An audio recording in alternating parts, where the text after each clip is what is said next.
كل نفس ذائقة الموت. الحمد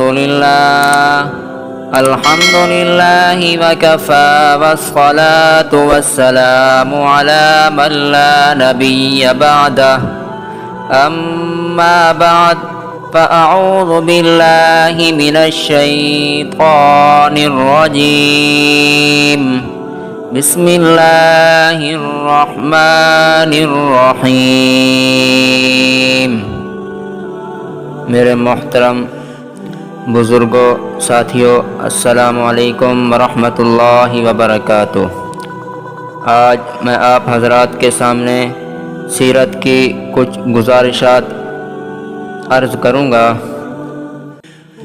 دعا ہے کہ اللہ رب العزت آپ کو صحیح سننے اور مجھے صحیح بیان کرنے کی توفیق عطا فرمائے۔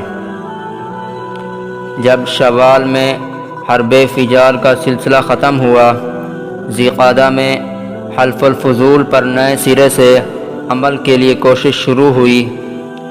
پہلے زمانہ میں قتل و غارت گیری کو روکنے کے لیے فضل بن فضالہ، فضل بن وداعہ اور فضیل بن حارث نے ایک معاہدہ تیار کیا تھا جو انہی کے ناموں سے حلف الفضول کے نام سے مشہور ہوا۔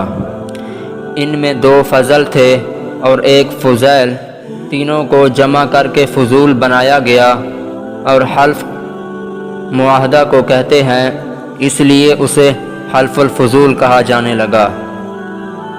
زبیر بن عبد المطلب نے اس معاہدہ پر دوبارہ عمل کے لیے تحریک شروع کی۔ بنی ہاشم اور بنی تمیم سب کے سب عبداللہ بن جدعان کے مکان پر جمع ہوئے۔ حضور صلی اللہ علیہ وآلہ وسلم نے بھی اس میں شرکت فرمائی۔